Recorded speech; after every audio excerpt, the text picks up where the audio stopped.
یہاں پہ دیکھیں کہ وقفے کا استعمال کس طرح ہے کہ ہم نے کس قدر ٹھہرنا ہے. تو اب یہاں پہ اب دیکھیں سکتہ پڑھتے ہیں تو اس کو آپ دیکھیے گا قابل انداز میں اس کو سمجھنے کی کوشش کیجیے گا. سکتہ عبارت میں مختصر ٹھہراؤ کے لیے استعمال ہوتی ہے. یعنی سکتہ جو ہے وہ عبارت میں مختصر، تو وقفہ میں سکتہ سے زیادہ.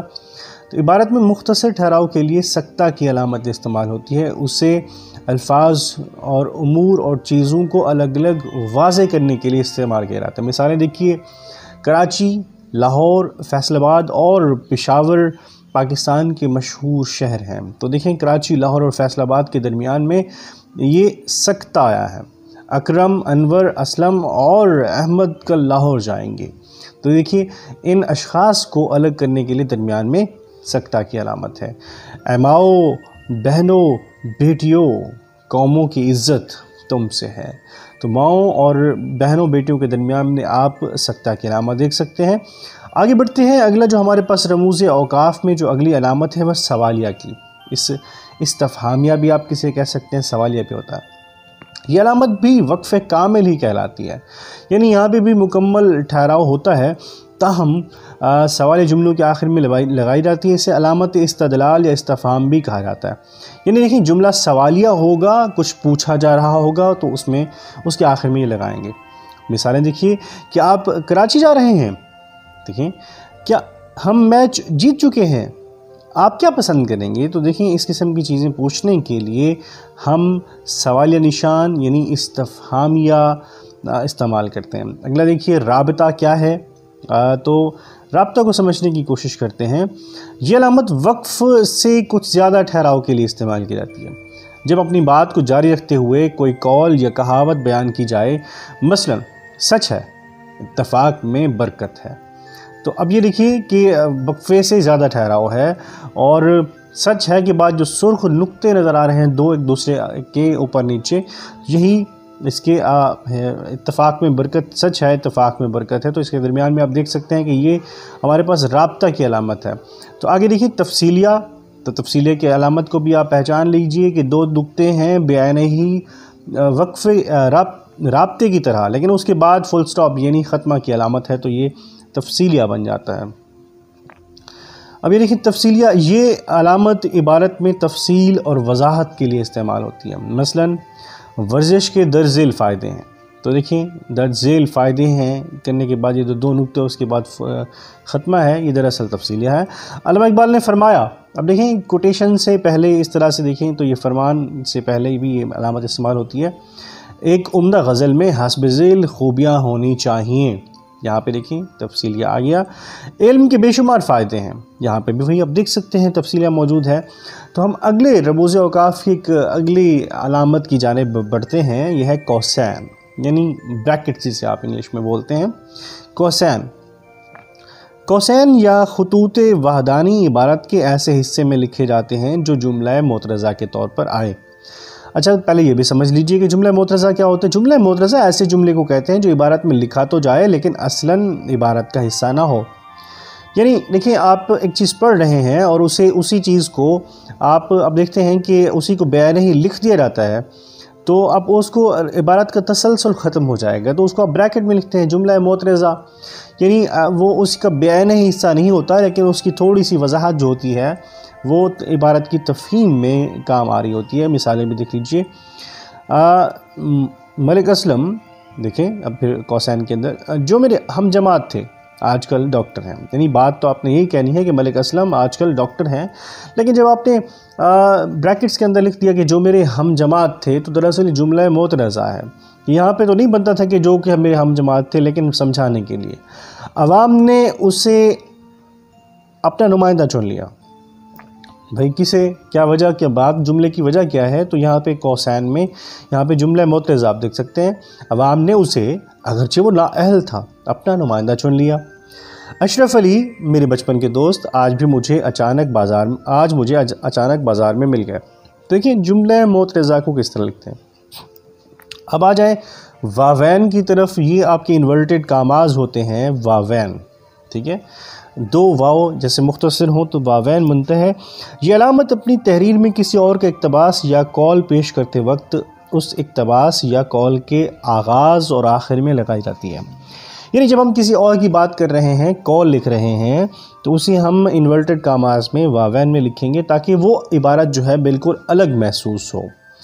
رسول اکرم صلی اللہ علیہ وسلم کا ارشاد ہے، اب یہاں پہ دیکھیں رابطہ بھی آ گیا اور پھر اس کے بعد واوین سے عبارت شروع ہوتی ہے، تو میں سے بہتر وہ ہے جو قرآن سیکھے اور دوسروں کو سکھائے، فل سٹاپ، اور کہ واوین مکمل۔ تو اس طریقے سے دیکھیں وہ عبارت الگ ہو گئی، یہ بیان ہی کسی کا حصہ ہے۔ سردار نے اپنے ملازم کو آواز دی، انور خان، دیکھیں انور خان جو اس نے آواز دی تو اسے بریکٹس میں اسی واوین میں لکھ دیا گیا۔ اس نے جواب دیا، جی میرے آقا۔ تو یہ کیونکہ وہ دوسروں کے الفاظ بیان ہی، تو ہم نے اس کو واوین میں درج کیا۔ قائد کا قول ہے، کام کام اور بس کام، ٹھیک ہے۔ اب یہ دیکھیں کہ کیونکہ قول پورا ہم لکھ رہے ہیں تو ہمیں اسے واوین میں لکھیں گے۔ سبق مناقب عمر بن عبدالعزیز کے مصنف شبلی نعمانی ہیں۔ اب ہم نے دونوں کو خاص کرنے کے لیے یہاں پہ سبق بھی اس کے مصنف کو خاص کرنے کے لیے اس کے واوین میں لکھ دیا۔ آگے بڑھتے ہیں، اگلی جو ہماری عبارت ہے، علامت ہے، وہ کیا ہے؟ یہ جی فجائیہ۔ یہ ایک ہی علامت ہے، اسے فجائیہ بھی کہتے ہیں، ندائیہ بھی کہتے ہیں، استعجابیہ بھی کہتے ہیں۔ جیسے اسے آپ سائن آف ایکسکلیمیشن بھی پڑھتے ہیں، بولتے ہیں، ہائفن بھی ہوتا ہے، اسے ہائفن بھی کہتے ہیں، سائن آف ایکسکلیمیشن بھی کہتے ہیں۔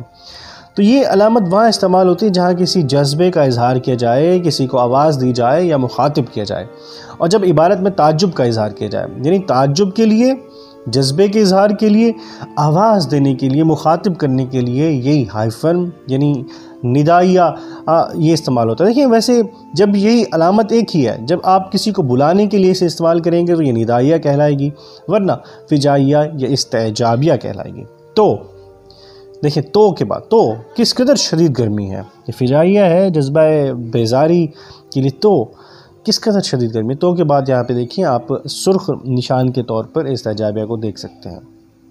فجائیہ، اسلم ادھر آؤ، دیکھیں ندائیہ ہے، مخاطب کیا گیا یہاں پہ، کیا منظر ہے، استعجابیہ، اور یہاں پہ دیکھیں تعجب کا اظہار ہے۔ اب دیکھیں اگلے خط کسے کہتے ہیں بھئی، خط کی طرف ہم آتے ہیں کہ خط ایک لکیر کھینچنا، خط ایک لکیر ہوتی ہے جہاں کسی لفظ کی تشریح کے لیے بہت سے مزید لفظ لکھے جائیں، جملے میں اچانک کوئی تبدیلی آ جائے یا گزشتہ کی گئی باتوں کو اکٹھا کرنا مقصود ہو۔ مثلاً تو اچھا موسم، متناسب پانی، زرخیز مٹی اچھی فصل کے لیے ضروری ہے۔ یہاں پہ دیکھیں جوڑنے کے لیے، دیکھیں کسی چیز کی وضاحت کے لیے یہاں پہ خط ڈال دیا گیا۔ علامہ اقبال، دیکھیں خط، قومی شاعر اور مصور پاکستان، سیالکوٹ میں پیدا ہوئے۔ تو آپ کو آپ نے دیکھ لیا کہ کس طریقے سے آپ یہاں پہ دیکھ سکتے ہیں کہ کس انداز میں یہاں پہ خط کو دیا گیا ہے۔ اب ہم چند دیکھیں برائے مشق کے لیے کچھ سوالات دیکھ لیتے ہیں کہ امتحان میں اس کا استعمال کیسے ہوتا ہے، کس نوعیت کے سوال آتے ہیں۔ تو دیکھیں 4 امکانی جوابات میں سے درست جواب کی نشاندہی کریں۔ تو ہم دیکھتے ہیں ختمہ پر توقف کرنا چاہیے، بھئی مختصر، مکمل، درمیانہ یا معمولی۔ تو ختمہ ہے، فل سٹاپ ہے، مکمل ہو رہا جملہ تو مکمل توقف کرنا چاہیے۔ دیکھیں سرخ جو آپ کو جو سرخ رنگ میں جو لفظ آپ کو نظر آ رہا ہے تو یہی اصل جواب ہے۔ دیکھیے دوسرے سوال کی طرف آتے ہیں کہ سب سے کم ٹھہراؤ کے لیے کون سی علامت استعمال کی جاتی ہے؟ سکتہ، یعنی جسے آپ کوما کہتے ہیں، یعنی وقفہ بھی نہیں، رابطہ بھی نہیں، ختمہ بھی نہیں، سکتہ۔ اب یہاں پہ دیکھیں، اب یہاں پہ آگے علامت کہ بھئی یہ کس چیز کی علامت ہے، تو بھئی یہ وقفہ کی علامت ہے، ٹھیک ہے، یہ جو جسے ہم کالنس کہتے ہیں، سیمی کالنس۔ اچھا افسوس ہم میچ ہار گئے، خالی جگہ میں کون سی علامت آئے گی؟ بھئی یہاں پہ فجائیہ کی علامت آئے گی۔ تو دیکھیں فجائیہ اور نتائیہ کو دیکھ لیں کہ جب تعصف کا، جذبے کا اظہار کیا جا رہا ہے تو اسے فجائیہ کہیں گے، بلایا جا رہا ہے تو اسے ندائیہ کہیں گے، اور جہاں پہ حیرت کا اظہار ہے تو وہاں پہ اسی علامت کو آپ استعجابیہ کہیں گے۔ تو اسی چیز کو آپ کلیئر کر لیجئے، یہاں پہ ندائیہ اور فجائیہ دیکھیں ایک ہی ان کا ایک ہی ان کی علامت ہے، لیکن اس کا استعمال ذرا مختلف ہے۔ تو اگلے یعنی 5ویں جملے کی طرف آئیے، استفہامیہ کی علامت کی نشاندہی کیجئے۔ بھئی استفہامیہ سوالیہ ہے تو سوالیہ نشان یعنی جو الف میں آپ کو نظر آ رہا ہے تو اس کو آپ انداز منتخب کر سکتے ہیں، لیکن ایک چیز کا آپ احتیاط کریں گے کہ آپ نے ہمیشہ پورے آپشنز پڑھنے کے بعد صحیح جواب کا فیصلہ کرنا ہوتا ہے۔ اچھا رابطہ کی علامت کی نشاندہی کیجئے۔ دیکھیے رابطہ کی علامت تو بھئی پہلی تو ہو گئی تفصیلیہ کی، تو دوسری دیکھیں وہی رابطہ کی ہے، بعد میں تو دیکھیں قوسین ہے، اور پھر آپ کے پاس یہ وقفہ آ جاتا ہے۔ 7ویں کی طرف دیکھیں کہ میر تقی میر خدائے سخن عظیم کلاسیکی شاعر ہیں، خالی جگہ میں کیا علامت استعمال ہوئی ہے؟ تو بھئی خط استعمال ہوئی ہے، یہاں پہ دیکھیں خط کھینچا گیا، خط کھینچا گیا۔ اچھا اب آگے دیکھیے MBBS کی ڈگری حاصل کرنا آسان کام نہیں، تو بھئی MBBS کے درمیان میں کون سی علامت آئے گی؟ تو دیکھیں یہاں پہ جب آپ مخفف لکھتے ہیں تو درمیان میں فل سٹاپ یعنی ختمہ لگایا کرتے ہیں، ختمہ، سکتہ نہیں لگے گا، وقفہ نہیں لگے گا، رابطہ نہیں لگے گا، بلکہ ختمہ لگے گا۔ آگے بڑھیے، سن بے ادھر آ، خالی جگہ میں کون سی علامت استعمال ہوگی؟ دیکھیں یہ پہ ندائیہ ہے، بلایا جا رہا ہے، ندا دی جا رہی ہے، آواز دی جا رہی ہے، تو یہاں پہ ندائیہ آئے گا، ٹھیک ہے۔ کسی کے قول کو اس کے الفاظ میں نقل کرنے کے لیے کون سی علامت استعمال ہوتی ہے؟ تو آپ دیکھیے قول ہے، کسی اور کا ہے، مکمل کی مکمل بات کسی اور کی ہے، تو ہم اسے واوین میں ہی لکھیں گے۔ دیکھیں قوسین نہیں ہوگا، واوین ہے، وقفہ ہے، سکتا ہے، تو واوین ہی اس کا اصل جواب ہے۔ اگر دیکھیے استعجابیہ کی علامت ہے، تو دیکھیں جیم میں آپ کو استعجابیہ کی علامت نظر آ رہی ہے، اور علامت یہی استعجابیہ کی بھی ہے، فجائیہ کی بھی ہے، اور ندائیہ کی بھی ہے۔ اگلے سوال کی طرف آئیں کہ جملے کے اختتام پر کون سی علامت استعمال ہوتی ہے؟ تو جملے کے اختتام پر تو ختمہ استعمال ہوتا ہے۔ تفصیلیہ کی علامت کی نشاندہی کیجئے، تو دیکھیں آپ کے پاس الف میں ہی یہاں پہ تفصیلیہ کی علامت ٹھہری ہوئی ہے، یعنی رابطے کے بعد ایک ختمہ ڈالیں گے تو یہی چیز تفصیلیہ کی علامت بن جائے گی۔ یہ سچ ہے، لالچ پوری بلا ہے۔ کون سی علامت آئے گی؟ تو یہاں پہ رابطہ کی علامت آئے گی، وقفہ کی علامت آئے گی، سکتہ کی آئے گی، یا تفصیلیہ کی، تو یہاں پہ رابطہ کی علامت آئے گی۔ 15واں سوال دیکھیے کہ آپ کے پاس 2 نقطے ہیں اوپر نیچے، علامت ہے قوسین میں علامت کون سی ہے؟ تو یہ رابطہ ہے، ختمہ ہے، ندائیہ ہے یا فجائیہ؟ تو یہ رابطہ ہے۔ کسی کو مخاطب کرنے کے لیے کون سی علامت استعمال ہوتی ہے؟ تو ندائیہ کی علامت استعمال ہوتی ہے۔ 2 یا 2 سے زائد اسموں کو الگ کرنے کے لیے کون سی علامت استعمال ہوتی ہے؟ تو سکتہ یعنی کومہ استعمال ہوتا ہے۔ اب یہاں پہ دیکھیں واوین آپ کے واوین قوسین میں کون سی علامت دی گئی ہے؟ واوین کی علامت دی گئی ہے۔ اور آپ کے پاس دیکھیں کہ وقفے کی یہاں پہ جو نشان ہے پہلے اس کو 19 نمبر پہ دیکھیے کہ قوسین میں دی گئی علامت ہے وقفہ، رابطہ نہیں ہے، تفصیلیہ نہیں ہے، استفہامیہ بھی نہیں ہے، تو یہ وقفہ ہے۔ اور سوال نمبر 20 دیکھیے کہ قوسین میں دی گئی علامت ہے رابطہ۔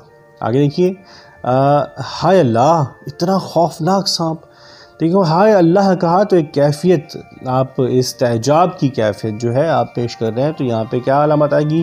ندائیہ نہیں آئے گا، فجائیہ نہیں آئے گا، حرف تعسف نہیں آئے گا، بلکہ استعجابیہ کی علامت آئے گی۔ اے بھائی ادھر آ، تو یہاں پہ دیکھیں اے بھائی کے بعد کون سی علامت آئے گی؟ فجائیہ، ندائیہ، ختمہ یا سوالیہ؟ تو عزیز بچوں یہاں پہ جو علامت آئے گی وہ ندائیہ کی ہوگی۔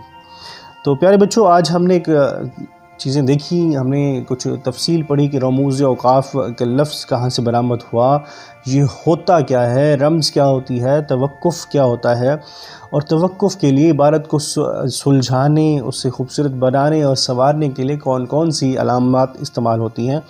تو ہم نے ان علامات کا تعارف بھی پڑھا، ان کی تعریفیں بھی پڑھی، ان کا کام بھی پڑھا، اور اس حوالے سے ہم نے آج 22 سوالات بھی کر کے ہم نے پریکٹس بھی کی کہ کس طریقے سے ہم ان چیزوں کو حل کر سکتے ہیں۔ کہ امید کرتا ہوں کہ آج کا یہ لیکچر آپ لوگوں کو سمجھ بھی آیا ہوگا، ساتھ ساتھ میرے ساتھ چلے ہوں گے، اور اس کی تفہیم بہتر طریقے سے ہوئی ہوگی۔ لیکن اس کے باوجود کسی قسم کی کوئی آپ کو دقت پیش آتی ہے، کوئی سوال آپ کے ذہن میں اٹھتا ہے، تو آپ کمنٹ میں پوچھ سکتے ہیں۔ تو انشاءاللہ اگلے لیکچر میں میں راشد سعیدی ایک اور موضوع کے ساتھ آپ لوگوں سے مخاطب ہوں گا۔ اس وقت کے لیے مجھے اجازت دیجیے۔ اللہ حافظ، بہت شکریہ۔